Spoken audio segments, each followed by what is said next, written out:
Panorama group, जो सोचता है वो करता है। आपके अपने सपनों का आशियाना। नमस्कार, मेरा नाम ज्ञानेश्वर है और आपने देखना शुरू किया है लाइव सिटी। मेरे साथ रोज की तरह दिल्ली से जुड़ रहे हैं देश के जाने माने सीनियर जर्नलिस्ट अजीत द्विवेदी। अजीत जी, आज बात बिहार की करेंगे और बिहार में महागठबंधन की राजनीति की करेंगे, क्योंकि कांग्रेस पार्टी जो है वह तेजस्वी यादव को ठीक से सोने नहीं दे रही है और तेजस्वी यादव भी कांग्रेस को परेशान किए हुए हैं। दोनों ओर से खींचतान चल रही है, तलवारें निकली हुई है। नीतीश कुमार की भी चर्चा करेंगे, क्योंकि नीतीश कुमार ने बकरीद के बाद फिर से टोपी पहन ली है और जो नाराज मुसलमान हैं उन्हें मनाने की कोशिश कर रहे हैं। ईद कब का खत्म हुआ, लेकिन इसके बाद भी ईद मिलन समारोह का आयोजन कल जेडीयू के एक एमएलसी के घर पर किया गया था, जहां नीतीश कुमार ने टोपी पहनी और मीडिया का एक्सेस बहुत लिमिटेड था। खैर, तो पहले हम बात करते हैं महागठबंधन की। देखिए, कांग्रेस का राष्ट्रीय अधिवेशन गुजरात में चल रहा है और राहुल गांधी 2 दिनों पहले पटना में थे। उन्होंने बिहार में चेहरा बदलने की बात कह दी, S K memorial, Shri Krishna memorial hall से। और उसी श्री कृष्ण मेमोरियल हॉल से तेजस्वी यादव ने कह दिया कि मैं मुख्यमंत्री पद का उम्मीदवार हूं, मुझे आशीर्वाद दीजिए, मुझे मुख्यमंत्री बनाइए, आपकी सारी समस्याओं का निवारण हो जाएगा। तो देखिए, उसके पहले हमने यह भी देखा कि लालू यादव बीमार है। कृष्णा अल्लाबारू दिल्ली में एम्स में मिलने गए और पटना में राजेश राम ने मुलाकात की, लेकिन इस बार जब राहुल गांधी आए तो वे किसी भी राजद के नेता से नहीं मिले। लालू यादव थे नहीं और तेजस्वी यादव से मिलने क्यों जाते राहुल गांधी। लेकिन गुजरात के राष्ट्रीय अधिवेशन में तेजस्वी यादव को जिस नाम से मिर्ची लगती है, या लालू फैमिली को जिस नाम से मिर्ची लगती है, पप्पू यादव। पप्पू यादव पूर्णिया के निर्दलीय सांसद, तमाम विरोधों के बाद भी वह चुनाव जीते। और हमें और आपको स्मरण है कि जिस दिन चुनाव हो रहा था, जिस चरण में चुनाव हो रहा था, पूरे देश में सिर्फ 2 लोकसभा क्षेत्रों की चर्चा हो रही थी, पूर्णिया की और केरल में वायनाड की, जहां से राहुल गांधी चुनाव लड़ रहे थे। तो तेजस्वी यादव को मिर्ची लगती है। कांग्रेस तेजस्वी यादव को सोने नहीं दे रही है, कह रही है कि भाई यह बाद में तय होगा कि चेहरे पर चुनाव हुआ कि बिना चेहरे पर चुनाव होगा। लेकिन कांग्रेस के राष्ट्रीय अधिवेशन में पप्पू यादव को बुला लिया गया। संकेत साफ है। कांग्रेस के अंतर मन में क्या है यह भी स्पष्ट है कि देखिए, गठबंधन तो होगा आरजेडी के साथ, लेकिन ऐसा नहीं होगा कि तेजस्वी यादव साथ रहेंगे और पप्पू यादव को छोड़ दिया जाए।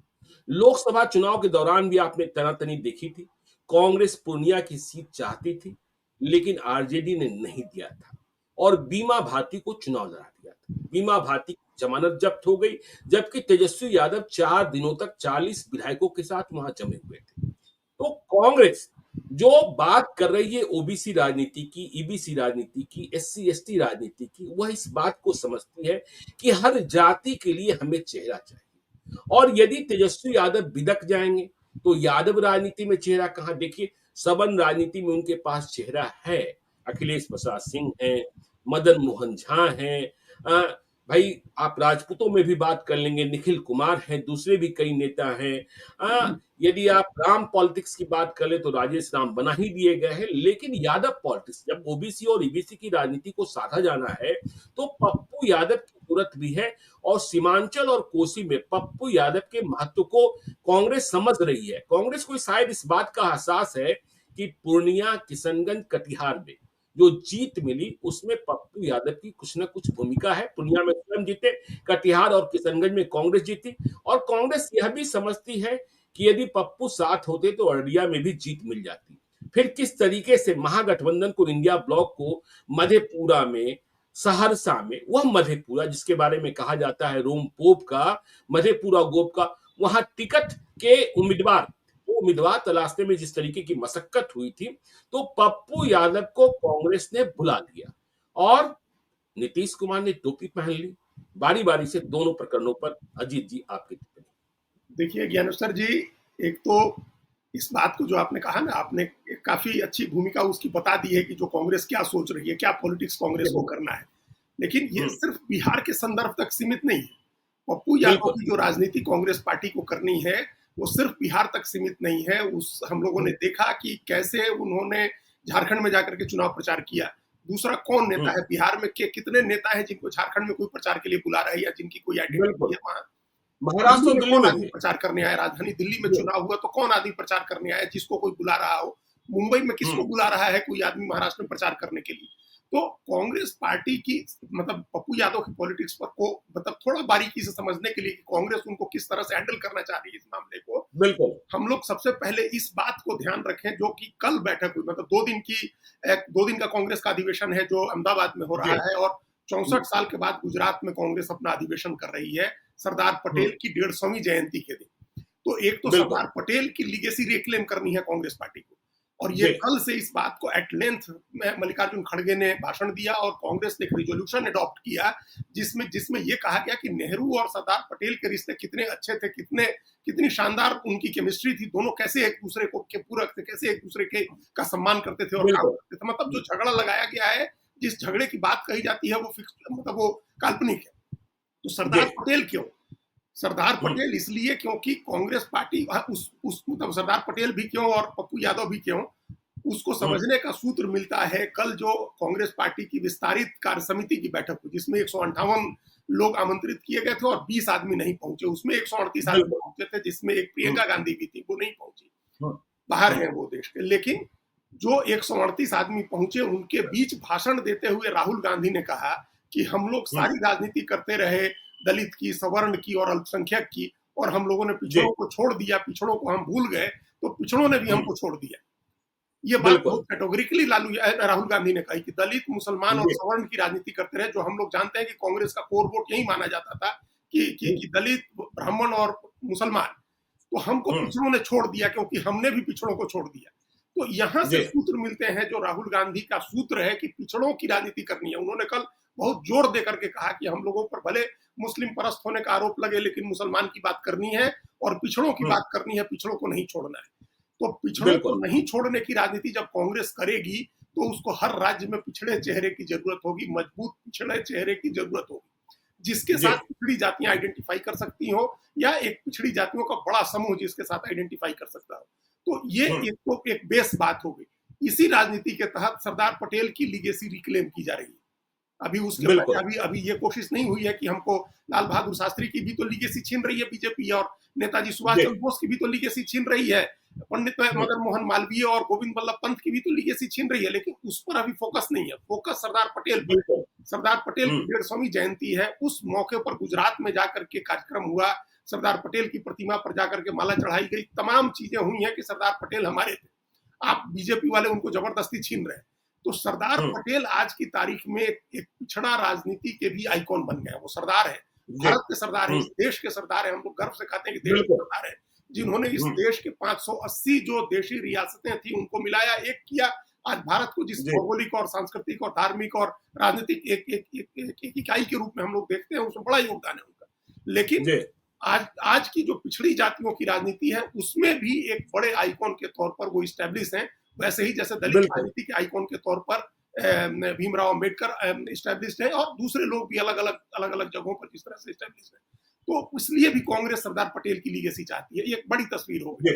अब उस पिछड़ा राजनीति जो राहुल गांधी ने कहा कि हमको पिछड़ों को नहीं छोड़ना है क्योंकि हमने छोड़ा तो उन्होंने भी छोड़ दिया, तो इसके लिए जरूरत है बिहार में पप्पू यादव की। पहली बात तो ये, कई बातों में पहली बात ये है कि पहले जो हमने कहा, एक बात तो ये है कि एक पिछड़ा चेहरा, पिछड़ों की राजनीति कांग्रेस को करनी है, दलित, सवर्ण और अल्पसंख्यक की राजनीति के साथ साथ पिछड़ा राजनीति करनी है, तो उसमें कांग्रेस को बिहार की राजनीति में पप्पू यादव की जरूरत है, क्योंकि आप रातों रात कोई पिछड़ा चेहरा नहीं खड़ा कर सकते हैं।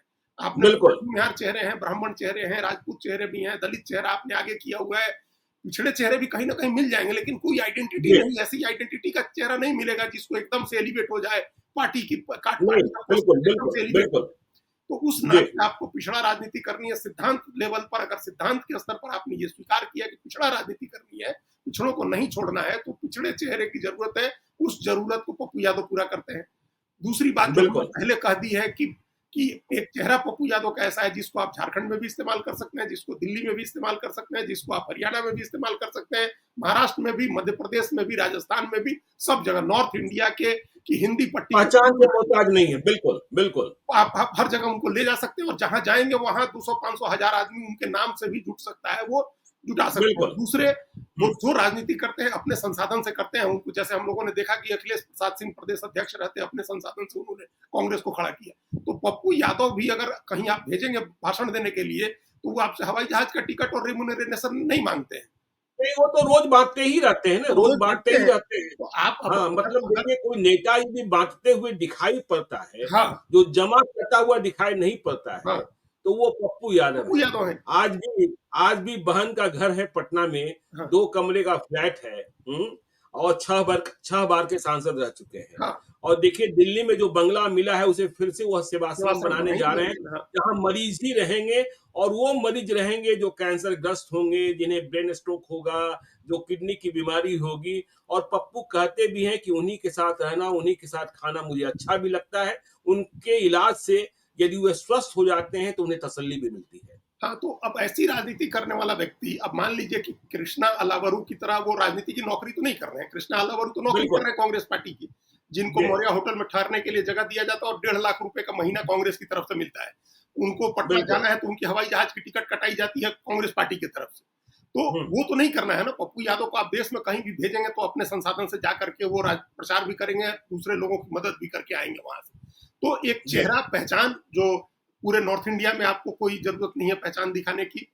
अब ऐसी पहचान हो गई है कि पप्पू यादव, अब चाहे अनचाहे में, खराब या अच्छा, ब्रजभूषण शरण सिंह भी पप्पू यादव पर कमेंट कर रहे थे। तो बिल्कुल। महाराष्ट्र का आदमी हो, उत्तर प्रदेश का आदमी हो, वो अच्छे में बुरे में उन पर कमेंट करता। मतलब आप इग्नोर नहीं कर सकते। बिल्कुल। आप उनको, आप जी। पसंद करेंगे नापसंद करेंगे, इग्नोर नहीं कर सकते हैं आप उनको। तो एक ऐसा चेहरा है आपके बिल्कुल। पास, और सिद्धांत हुँ। रूप में आपने तय कर लिया है कि पिछड़ी राजनीति करनी है। तो ये उपयोगिता उनकी, 2 उपयोगिता जो पॉजिटिव वे में दिख रही है, जी। और एक हुँ। उपयोगिता निगेटिव वे में दिख रही है। हुँ। निगेटिव वे में ये दिख रही है कि लालू यादव का परिवार चिढ़ता है उनसे।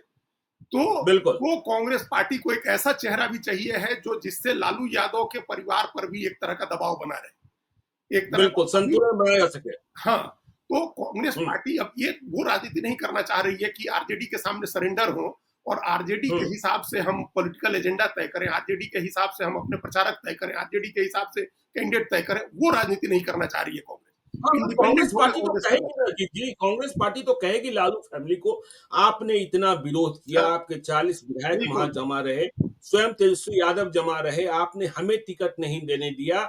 इसके बाद भी आप पूर्णिया नहीं जीत पाए, आपके उम्मीदवार की जमानत जब्त हो गई, पप्पू यादव जीत ही गए, तो हाँ, फिर कैसे मान लें कि पप्पू यादव महत्वविहीन है नहीं, और सीमांचल और कोसी की राजनीति में और बिहार की राजनीति में महत्व नहीं है? हाँ, ये बात तो कांग्रेस कहेगी ना। वो बार्गेनिंग चिप जी। अपने हाथ में रखनी है कांग्रेस को, और एक बड़ी बिल्कुल। बार्गेनिंग चिप, बड़ी बार्गेनिंग कैपेसिटी पप्पू यादव की वजह हुँ। से कांग्रेस के हाथ में आ रही है। कांग्रेस हुँ। पार्टी सिर्फ पूर्णिया की बात नहीं करेगी। कांग्रेस कहेगी कि भाई आप मधेपुरा गोप का कहते हैं और आपका कैंडिडेट वहां आपको नहीं मिल रहा था, आपने पटना से ले जाकर के चुनाव लड़ाया और वो भी जीत नहीं सका। तो आप बिल्कुल। पूरे पूरे सीमांचल की बात होगी, उसमें मधेपुरा की भी बात होगी, सुपौल, अररिया से लेकर के सारी सीटों की बात होगी, और हर जी। सीट पर पप्पू यादव अगर कुछ असर डालने की स्थिति में है। तो इस बार हम हुँ। पहले भी एक बार प्रोग्राम में हम लोग बातचीत कर रहे थे, तो हमने कहा था कि लालू यादव का परिवार बहुत ज्यादा दिक्कत नहीं करेगा, क्योंकि उनको भी हुँ। पता है कि पप्पू यादव कांग्रेस के लोगों को भी अगर जिताते हैं तो अल्टीमेटली वो तो तेजस्वी यादव को ही मुख्यमंत्री बनाने के काम आएगा। जी, बिल्कुल। क्योंकि अभी कांग्रेस की ऐसी स्थिति नहीं होने जा रही है कि उसका मुख्यमंत्री बने, उसका उप मुख्यमंत्री बन सकता है, वो स्थिति बन सकती है सरकार बनने की स्थिति में। तो एक बार्गेनिंग चिप, फिर भी बार्गेनिंग का एक मोल भाव करने की एक ताकत कांग्रेस से हम के हाथ में रहेगी पप्पू यादव की वजह से। हुँ।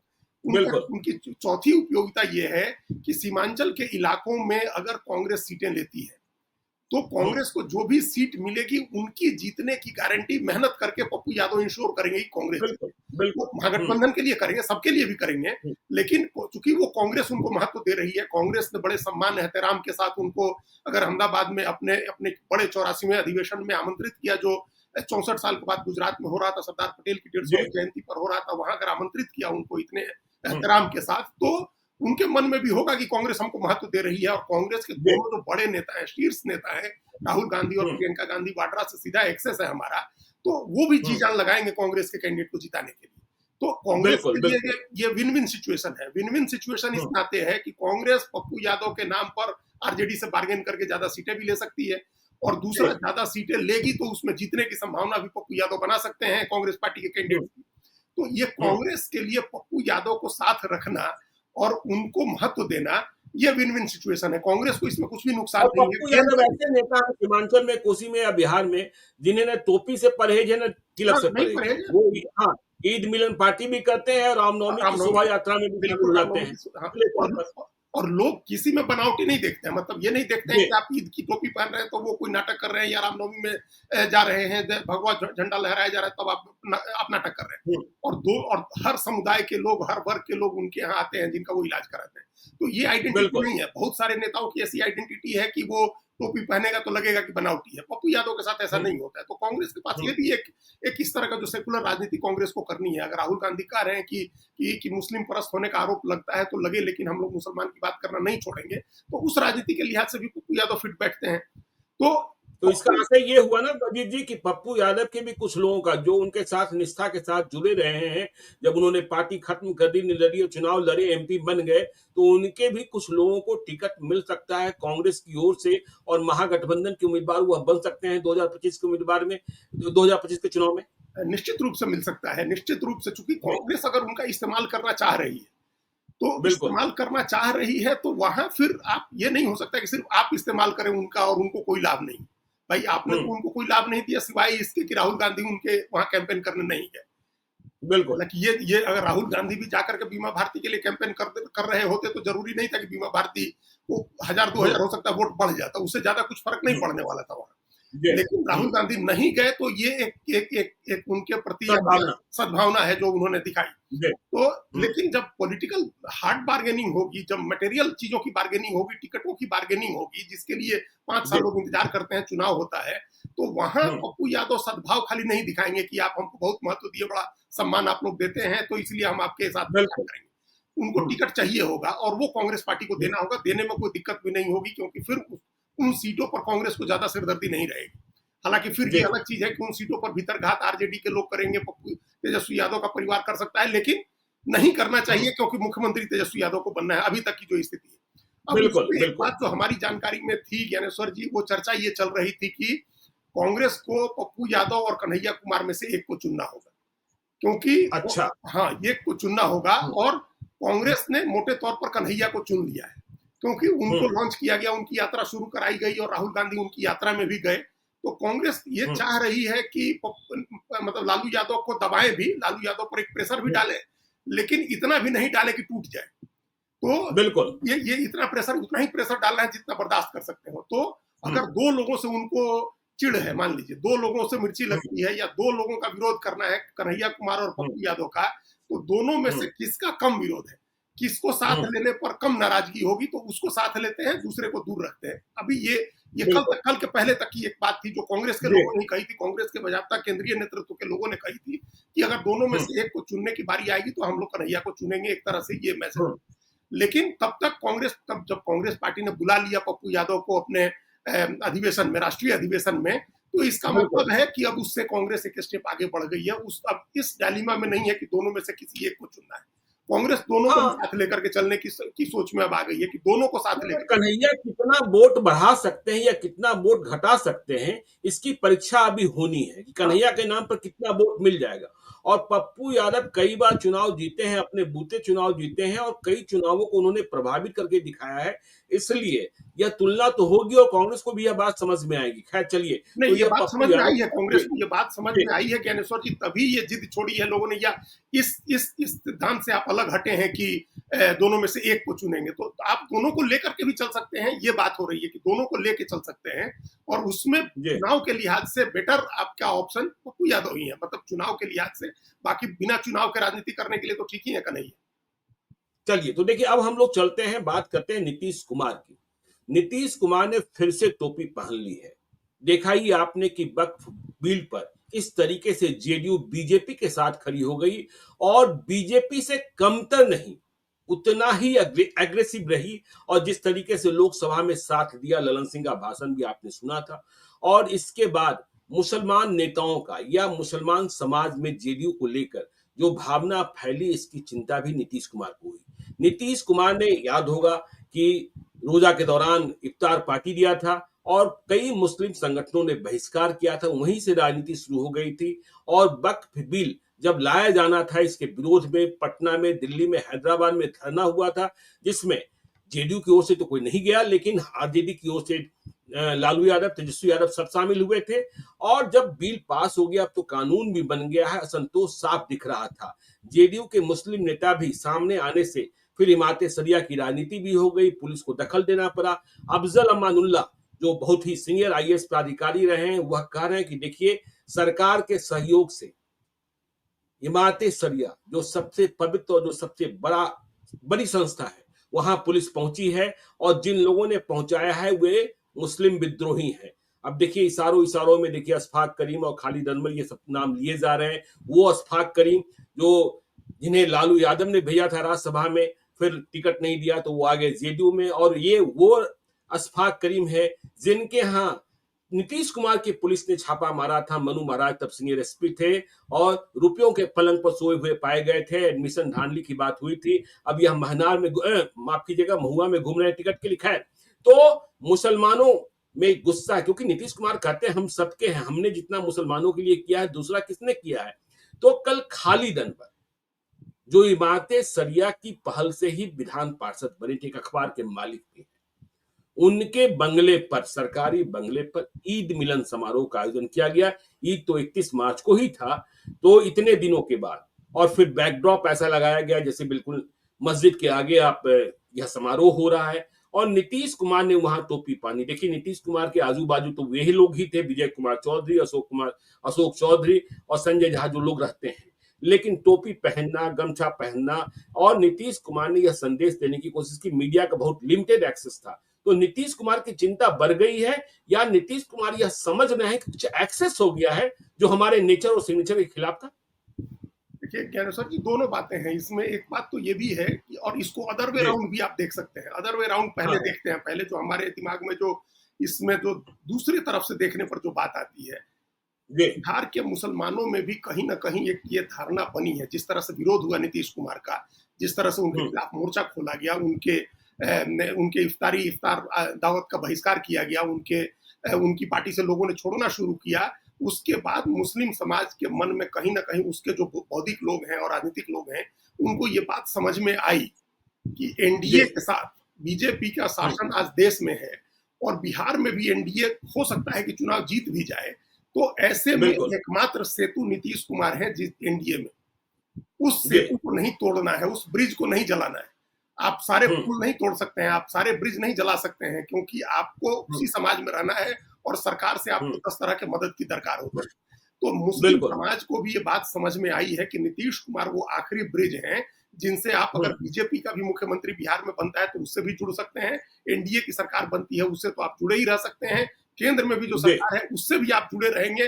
वो ब्रिज खाली नीतीश कुमार है। तो उनको भी ये बात समझ में आई है कि ये ब्रिज नहीं जलाना है। भले मदद नहीं करे, चुनाव में वोट नहीं दें, लेकिन कम से कम सद्भाव बना के रखना है कि सद्भाव नहीं खत्म हो, ये मैसेज नहीं जाए कि हम लोग आपसे बहुत अच्छा है। तो बिल्कुल, ये बड़ी बात कर रहे हैं। इसको अदर वे राउंड अगर देखते हैं तो पहली बात ये आती है समझ में कि इसीलिए ईद बीत जाने के 9 दिन के बाद एक ईद मिलन का आयोजन किया गया, उसमें मस्जिद का बैकड्रॉप बनाया गया, नीतीश कुमार को बुला करके उनको सम्मानित किया गया, उनको आदर सम्मान दिया गया। जो आहत रहे होंगे, नीतीश कुमार निश्चित रूप से इस बात से आहत हुए होंगे कि जब हमने 20 साल शासन में रहते हुए, बीजेपी के साथ रहते हुए इस समुदाय की अनदेखी नहीं की, हमारा कोई विधायक नहीं जीता तो हम बाहर से ले आकर के हमने इस समुदाय के आदमी को मंत्री बनाया, वो हमारे साथ ऐसा बर्ताव कर रहा है, इस बात से वो आहत हुए होंगे।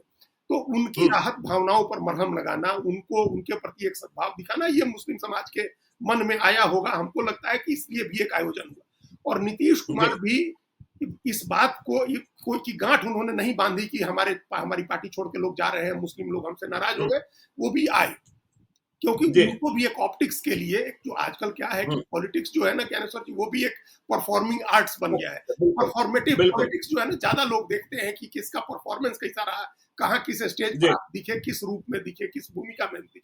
तो नीतीश कुमार के आसपास जो लोग हैं उनको भी एक बात समझ में आई होगी कि हम लोग चलते हैं वहां, अगर एक बुलावा आता है या एक दोनों तरफ से म्यूचुअल कंसेंट से, एक सहमति से, साझा सहमति से कोई आयोजन हो रहा है तो उसमें चलना चाहिए, चल के शामिल होना चाहिए, ताकि प्रदेश के मुसलमानों में एक मैसेज जाए कि नीतीश कुमार के साथ अभी भी मुस्लिम समाज का सद्भाव बना हुआ है। वक्फ बिल के बिल्कुल। बाद भी। देखिए, अगर ये लोग जो लोग कह रहे हैं कि वक्फ बिल पर अगर नीतीश कुमार नहीं करते, तब भी पास होता बिल। बिल पास होने में थोड़े नीतीश कुमार रोक रहे थे, या नीतीश कुमार की वजह से ही पास हो गया। बिल के पक्ष में 288 वोट पड़े और विरोध में 232 वोट पड़े। मान लीजिए कि 12 वोट और खिलाफ में पड़ जाते तो क्या हो जाता, तब भी 276 वोट आते। हाँ, जी। तो इसलिए भी नीतीश कुमार, खाली नीतीश कुमार ने कराया ये बात नहीं है। और आप देखिएगा कि अभी जितने लोगों के खिलाफ विरोध का झंडा उठाया गया था बिल के पहले, नीतीश कुमार हो चाहे चंद्रबाबू नायडू हो, इन सब के प्रति अब शांति हो गई। अब कोई इनके ऊपर अटैक नहीं कर रहा है, क्योंकि ये बात समझ में आ गई है कि हम लोगों को भी एनडीए में लोग चाहिए हैं जो हमारी बात कर सके। देखिए, बिल्कुल। जब ये बात हुई कि सड़क पर नमाज नहीं पढ़ना है, तो कौन बोला? फिर चिराग पासवान ही बोले ना, जयंत चौधरी ही बोले, चिराग पासवान बोले, चंद्रबाबू नायडू बोले, जयंत चौधरी बोले, तो ये सब लोग तो एनडीए के लोग हैं। तो एनडीए में भी मुस्लिम समाज के लोगों को ये समझ में आता है कि एनडीए में है, मजबूरी है, सत्ता में रहने की मजबूरी है, पार्टी बचाने की मजबूरी है। उस मजबूरी में भले वो एनडीए में है, लेकिन वो उस तरह का कट्टरपंथी नहीं है जो मुसलमानों से नफरत करता हो, हेट करता हो। तो नीतीश कुमार उसी कैटेगरी में है। तो नीतीश कुमार ने भी सम्मान किया, उनकी तरफ से भी ये सम्मान हुआ, तो वो आए। अब इसके राजनीतिक असर का अगर हम लोग आकलन करें कि ये हुआ, ये नीतीश कुमार की जो वहां का जो ऑप्टिक्स है, नीतीश कुमार वहां गए और तस्वीर खिंचवाई, उसका मकसद ये है राजनीतिक रूप। हम अब ये नहीं कह सकते हैं कि पिछले चुनाव तक 6-7% वोट एनडीए को मिलता रहा है मुसलमानों का, इस बार भी ऐसा नहीं है कि नहीं मिलेगा। 6-7% वोट इस बार भी मिल सकता है, क्योंकि मुस्लिम कैंडिडेट लड़ेंगे। हो सकता है बीजेपी भी, हम लोग चर्चा कर रहे हैं, सैयद शाहनवाज हुसैन को लड़ाए, चिराग पासवान भी हो सकता है कि एक आध मुसलमान दें, नीतीश कुमार की पार्टी से भी लड़ेंगे। तो जीतने की संभावना जिस मुस्लिम उम्मीदवार की एनडीए में होगी, उसको मुसलमान का वोट मिलेगा। अल्टीमेटली उनको भी अपने नंबर बढ़ाने हैं ताकि विधानसभा में उनकी बात कहने वाले लोग रहे। देखिए, देश भर का मुस्लिम समाज इस बात से चिंतित रहता है कि लोकसभा हो या राज्यों की विधानसभाएं हो, उनका प्रतिनिधित्व घटता जा रहा है। तो उनकी पहली प्राथमिकता है प्रतिनिधित्व बढ़ाना, तो उनको वोट मिलेंगे। और बाकी जगहों पर यह हो सकता है कि जहां नीतीश कुमार का कैंडिडेट हो, वहां उसको हराने के लिए मुसलमान कमर न कसे। मतलब कमर न कसे का मतलब एकदम से पूरा समाज हॉस्टाइल नहीं हो जाए। जब कमर कसता है समाज, तो उनका 100% वोट पड़ता है, और 100% वोट बीजेपी को हराने के लिए पड़ता है। हम लोगों ने लोकसभा में देखा है, जो देवेश चंद्र ठाकुर वाला प्रकरण था, उसमें हर जगह से आलोचना देवेश चंद्र ठाकुर की हो रही थी, तमाम बिरादरी। लेकिन उन्होंने किस संदर्भ में ये बात कही थी, ये लोग नहीं जानते थे। उन्होंने कहा ना कि हम निजी काम नहीं करेंगे। निजी काम भी बहुत करते थे वो लोगों का, हिंदू मुसलमान सबका। तो उन्होंने कहा कि सामूहिक सार्वजनिक काम है, हम कर देंगे, निजी काम नहीं करेंगे। जो आप हमारे यहाँ आते थे, पैरवी कराते थे, फोन कराते थे, वो हम नहीं करेंगे। और ये बात तब कही जब किसी मुस्लिम ने उनको कहा कि हम आपको वोट देना तो चाहते हैं, लेकिन जब बटन दबाने जाते हैं तो हम मोदी का चेहरा दिखने लगता है। बिल्कुल। जब ये बात हो गई कि मोदी का चेहरा दिखने लगता है तो बटन नहीं दबता है।